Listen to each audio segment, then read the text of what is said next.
Students, इसके पहले मैंने आप लोगों के लिए एक वीडियो लाया था स्पीड एंड टाइम पर। आज उस पर कुछ न्यूमेरिकल्स आपको बताएंगे, उसको गौर से देखिएगा। स्पीड एंड टाइम पर न्यूमेरिकल हल्का होता है, थोड़ा सा ध्यान दीजिएगा। कुछ उसमें टेक्निकल बातें होती है जिसको मैं समझाऊंगा अगर उस तरह की बातें आएंगी तो। बाकी एक सवाल आपके लिए है, an aeroplane starts from Patna and reaches Bangalore Bhaya Kolkata in 8 hours. यानी एरोप्लेन को पटना से बंगलोर जाने के लिए 8 घंटा लगता है, जिसमें कि स्टॉपेज टाइम है कहाँ पर, कोलकाता में एरोप्लेन लैंड करता है। The distance from Patna to Bangalore is 2520 kilometres and it stops in Calcutta for 1 hour. Total distance जो एरोप्लेन को तय करने में पटना से बंगलोर लगा है वह 8 आवर है, और 8 आवर में 1 आवर इंक्लूडेड है। वो 1 आवर क्या है, स्टॉपेज टाइम एट कलकत्ता का स्टॉपेज टाइम है। तो इसमें आपको क्या निकालना है, average speed and speed, that is the actual speed of the plane. Average speed और एक्चुअल स्पीड के बारे में आपको बताए थे। एवरेज स्पीड में क्या होता है, स्पीड होता है डिस्टेंस बाय टाइम। तो एवरेज इसमें क्या हुआ, total distance travelled by total time और टोटल टाइम टेकन। और टोटल टाइम टेकन में क्या होता है, that includes the time of stoppages also. तो इस क्वेश्चन में प्लेन जो है पटना से बंगलोर जाती है, डेस्टिनेशन है फ्रॉम पटना टू बंगलोर। कलकत्ता में उसका स्टॉपेज होता है कितने समय के लिए, तो 1 आवर के लिए। और टोटल टाइम जो लगता है उसको पटना से बंगलोर जाने में वो 8 आवर्स लगता है। Meaning thereby this 8 hours includes the time of stoppage of 1 hour at Kolkata. तो आपको एवरेज स्पीड निकालना है पहले। तो आप जानते हैं कि एवरेज स्पीड किसी भी ऑब्जेक्ट का क्या होता है, total distance by total time. आपको ध्यान रखना है कि एवरेज स्पीड में टोटल टाइम जो है that is inclusive of the time of stoppages also. इसको आप ध्यान में रखेंगे। तो टोटल डिस्टेंस है 2520 और टोटल टाइम टेकन कितना है, 8 आवर्स है। तो 8 से इसको डिवाइड कीजिए, तो ये हो गया आपका, चूंकि डिस्टेंस किलोमीटर में है, टाइम आवर में दिया हुआ है, इसीलिए एवरेज स्पीड का जो यूनिट होगा किलोमीटर पर आवर हो जाएगा। इसको एक दूसरे से आप डिवाइड करेंगे, तो डिवाइड करने के बाद जो इसका आंसर आएगा 8 3 जा 24, 1 8 1 जा 8 4 8 5 जा 20। तो इसका जो एवरेज स्पीड जो हो गया 315 किलोमीटर पर आवर। अब दूसरा है क्या, दूसरा निकालना है क्या, ये तो पहला हो गया एवरेज स्पीड, और दूसरा निकालना है स्पीड। स्पीड से मतलब होता है एक्चुअल स्पीड। तो एक्चुअल स्पीड में क्या रखना, ध्यान देना है, तो उसमें ये ध्यान देना है कि टोटल डिस्टेंस ट्रैवल तो ठीक है, लेकिन यहाँ टाइम का देखना है। तो एक्चुअल स्पीड क्या होता है, जब तक कोई ऑब्जेक्ट चलता रहता है तब तक किस स्पीड से जा रहा है उस स्पीड को लेना है, उस टाइम को लेना है। जो स्टॉपेज का टाइम है उसमें उसको नहीं लेना है। तो इसमें जो 8 आवर्स जो टोटल टाइम दिया हुआ है उसमें स्टॉपेज का जो टाइम है 1 आवर है, तो 8 आवर्स में से 1 आवर को माइनस करेंगे तो वो एक्चुअल टाइम हो गया, क्योंकि उतना टाइम तक, यानी 8 hours minus 1 hour equal to 7 hours. तो 7 आवर्स तक जो है ना प्लेन उड़ता रहा। तो जिस समय तक किसी भी ऑब्जेक्ट में मूवमेंट रहता है उस समय का स्पीड क्या है, वो एक्चुअल स्पीड होता है किसी भी ऑब्जेक्ट का। तो इसीलिए यहाँ एक्चुअल स्पीड क्या जो हो जाएगा, total distance, that is total distance travelled by time. जितना टाइम तक कोई ऑब्जेक्ट फ्लाई कर रहा है या रन कर रहा है या वॉक कर रहा है, तो टोटल डिस्टेंस आज हो गया 2520 और टाइम कितना टेकन हो जाएगा 8 आवर्स माइनस 1 आवर, क्योंकि 7 आवर्स तक जो है ना प्लेन फ्लाई करता रहा, मूवमेंट में रहा, तो एक्चुअल टाइम टेकन क्या हो जाएगा 7 हो जाएगा। इसको अगर आप एक दूसरे से डिवाइड 2520 को 7 से डिवाइड कीजिएगा तो 7 से क्या हो जाएगा 7 1 जा 7, 7 3 जा 21, 2 7 3 जा 20, तो ये 1 मिनट गाइज, ये 7 3 जा 21 तो 40, तो एक्चुअल स्पीड क्या हो जाएगा total distance that is 2520 and actual time taken during the flight that is 7 hours. अब 7 से आप 2520 को अगर आप डिवाइड करेंगे तो ये हो जाएगा 360 के बराबर, तो इसका जो एक्चुअल स्पीड हो जाएगा 360 किलोमीटर पर आवर। तो इसमें ध्यान देना है स्पीड, इसमें जो है डिस्टेंस का यूनिट किलोमीटर है, टाइम का डिस्टेंस आवर है, इसीलिए स्पीड का जो यूनिट होगा वो हो जाएगा kilometre per our. Thank you. अब दूसरा सवाल है, उसको गौर कीजिए। Saroj covers a distance of 200 kilometre at a speed of 50 kilometre our and returns via the same route at the speed of 40 kilometer hour.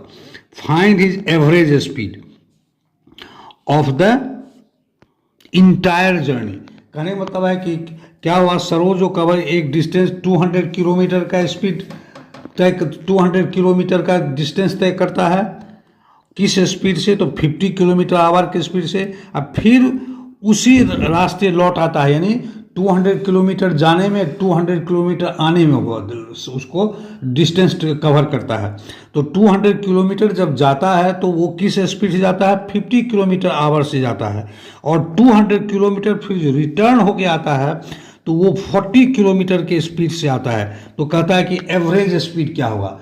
तो पहले अलग अलग हम दोनों का टाइम निकालेंगे, दोनों का टाइम निकालेंगे कि अगर 50 किलोमीटर के स्पीड से 200 किलोमीटर का डिस्टेंस तय किया तो कितना टाइम लगेगा, और 200 किलोमीटर का ही डिस्टेंस 40 किलोमीटर पर आवर के स्पीड से तय किया तो कितना टाइम लगेगा, दोनों को टाइम लगाएंगे। अब एवरेज स्पीड क्या होता है, total distance divided by total time taken. तो टोटल डिस्टेंस इसमें क्या हो जाएगा 200 किलोमीटर जाने में और 200 किलोमीटर आने में उसका टोटल डिस्टेंस हो गया, और टोटल टाइम क्या हो जाएगा time taken for covering 200 kilometres at the speed of 50 kilometre per hour and time taken to cover another 200 kilometres at the speed of 40 kilometre per hour. तो पहला टाइम निकालेंगे T1 जो कि हो जाएगा डिस्टेंस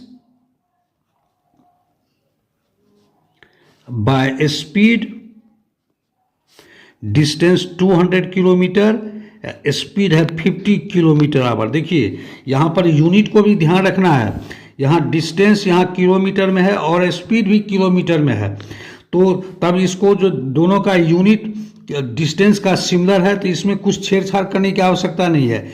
अगर ऐसा होता कि डिस्टेंस का यूनिट किलोमीटर में दिया रहता और स्पीड का यूनिट मीटर पर आवर या पर मिनट दिया रहता तब उसको बदलना पड़ता। यानी यूनिट जो है डिस्टेंस का हमेशा सिमिलर होना चाहिए, स्पीड में भी और डिस्टेंस में भी यूनिट जो है डिस्टेंस का सिमिलर होना चाहिए, ये आपको ध्यान में रखना है। उसी तरह से ध्यान देना है कि आवर में पूछ रहा है कि मिनट में पूछ रहा है कि सेकेंड में पूछ रहा है, ये सब आप ध्यान में रखना चाहिए। चूँकि यहाँ डिस्टेंस का इस यूनिट जो है किलोमीटर है और स्पीड में भी जो डिस्टेंस का यूनिट है 50 ये किलोमीटर में है, तो यहाँ किलोमीटर को छेड़छाड़ करने की आवश्यकता बिल्कुल नहीं है। तो सीधे इसमें 200 में 50 से डिवाइड करेंगे जो कि 4 के बराबर हो जाएगा, 54 जा 200। तो ये टाइम जो हो गया 4 आवर हो गया, क्योंकि स्पीड दिया हुआ है 50 किलोमीटर पर आवर। दूसरा टाइम फिर वो रिटर्न जो होता है, तो उस केस में भी 200 का किलोमीटर का स्पीड तय करता है। उस समय टाइम टेकन, मान लीजिए ये T2 है, तो T2 हो जाएगा डिस्टेंस बाय स्पीड। इस केस में डिस्टेंस तो 200 किलोमीटर रहेगा, और इस केस में स्पीड अब 50 किलोमीटर की जगह 40 किलोमीटर हो जाएगा। तो 40 से डिवाइड करेंगे, तो 41 जा 40 और 45 जा 200, तो ये हो गया 5 आवर्स। अब आपको एवरेज क्या निकालना है, आपको एवरेज स्पीड निकालना है। ठीक है, फाइंड द एवरेज स्पीड। तो आप जानते हैं कि average speed equal to total distance by total time. Total time, तो टोटल डिस्टेंस इसमें क्या हुआ, 200 किलोमीटर गया और 2 को 100 किलोमीटर फिर रिटर्न होके आ गया, इसीलिए टोटल डिस्टेंस जो हो गया वो 400 किलोमीटर हो गया। और टोटल टाइम क्या हो गया, T1 plus T2 equal to 400 by 4 plus 5 hours, that is 9 hours. तो ये हो गया 400 बाय 9 किलोमीटर आवर। तो ये 2 सवाल आपके सामने में है। अब इसके बाद तीसरा सवाल, हाँ, अब आपके सामने में एक तीसरा सवाल लेके आ रहा हूं, जिसे आप देखें। 2 men start together to walk a certain distance, one at 40 kilometer hour and one at 4 kilometer per hour and another at 3 kilometer per hour. The former arrives half an hour before the latter. Find the distance. तो letter मतलब बाद का मतलब होता है। तो जिसका speed कम है, यानी 3 किलोमीटर आवर है, और एक आदमी का स्पीड है 4 किलोमीटर पर आवर, दूसरे आदमी का स्पीड है 3 के, दोनों आदमी एक साथ निकला है एक जगह से, तो एक का स्पीड है 4 किलोमीटर पर आवर, दूसरे का स्पीड है 3 किलोमीटर पर आवर। अब कहता क्या है कि जिसका स्पीड 3 किलोमीटर पर आवर है, उसके द्वारा जो टाइम लिया गया हुआ है, उससे जिसका स्पीड 4 किलोमीटर पर आवर है, वह कितना कम टाइम लेता है, हाफ एन आवर कम लेता है। तो उसको कैसे बनाएंगे सवाल को, let the time taken by latter person. ये अगर मान लेते हैं कि T आवर है, then time taken by the former person या बाय द फॉर्मर, इससे हाफ एन आवर कम है, तो हाफ एन आवर यानी तो कम है, तो उसमें माइनस कर देंगे T में से, हाफ एन आवर का मतलब हुआ 1/2। ये हो गया। तब तो कहता है कि फाइंड द डिस्टेंस। तो डिस्टेंस तो दोनों आदमी सिमिलर तय करता है, तो अगर let distance be D kilometre, तो दोनों के द्वारा तय की गई दूरी d जो है सिमिलर है, तो फर्स्ट केस को लेते हैं, तो d इक्वल टू हो जाएगा, इसका ये लेटर पर्सन है, तो इसका टाइम जो लिया है इसने T आवर लिया है, और इसका स्पीड है 3 किलोमीटर आवर। तो आप जानते हैं कि डिस्टेंस होता है स्पीड इनटू टाइम, ठीक है कि नहीं। तो स्पीड है 3 किलोमीटर और टाइम है T। दूसरा जो कि 4 किलोमीटर के स्पीड से चलता है, उसके वो भी जो बराबर सिमिलर दूरी तय करेगा, तो उसमें भी वही होगा, स्पीड इनटू टाइम, ये 4 हो जाएगा, और इसको हाफ एन आवर कम लगता है, यानी T - 1/2। चूंकि ये डिस्टेंस आपस में दोनों का बराबर है, इसीलिए 3 इंटू टी बराबर हो जाएगा 4 ब्रैकेट में t minus 1/2। Hence 3t equal to 4t minus 1/2। अब इसको ब्रैकेट को हटाइए तो 4 को t से मल्टीप्लाई करेंगे, 4t माइनस का साइन है, देखिए यहाँ माइनस का साइन है और 4 के साथ कोई साइन नहीं, इसका मतलब प्लस का साइन है। तो जिस तरह से डिजिट को मल्टीप्लाई करते हैं उसी तरह से साइन को भी मल्टीप्लाई किया जाता है। जिस तरह से डिजिट को डिवाइड किया जाता है उस तरह से साइन को भी डिवाइड किया जाता है।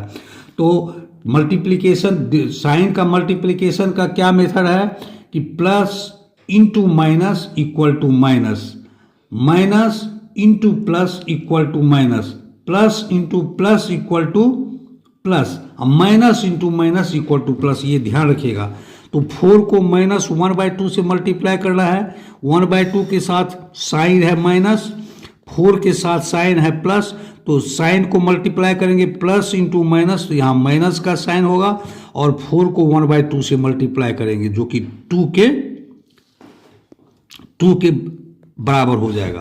तो इसका मतलब क्या हुआ कि 3t equal to 4t minus 2। अब ये 3 को इधर ले आएंगे, इस 2 को बराबर के लेफ्ट हैंड साइड में ले आएंगे। तो हैंस 4t और 3t जो है इसके साथ प्लस का साइन है, तो इसको इक्वल टू के राइट हैंड साइड में लाएंगे, तो प्लस है तो राइट हैंड साइड में लाने पर हो जाएगा माइनस 3t, और माइनस 2 को इक्वल टू के लेफ्ट हैंड साइड में लाएंगे, चूंकि माइनस यहाँ साइन है तो लेफ्ट हैंड साइड में आएगा तो ये माइनस का प्लस हो जाएगा। 4t में से 3t चला गया तो t बच गया और t इक्वल टू 2, तो 2 आवर हो गया, यानी टाइम निकल गया 2 आवर्स। अब किसी भी एक इक्वेशन में जैसे d equal to 3 into d equal to 3 into T और d इक्वल टू 4 ब्रैकेट में t माइनस 1/2, किसी भी इक्वेशन में आप t का मान बैठा दीजिएगा तो डिस्टेंस निकल जाएगा। तो डिस्टेंस इक्वल टू हो जाएगा 3 into T, 3 into 2 equal to metre. तो यही आपका आंसर हुआ। वीडियो यहीं पर समाप्त है। कल एक नया सवाल स्पीड और टाइम पर लेकर के फिर आपके लिए आएंगे। That will be my last video on speed and time. Thank you.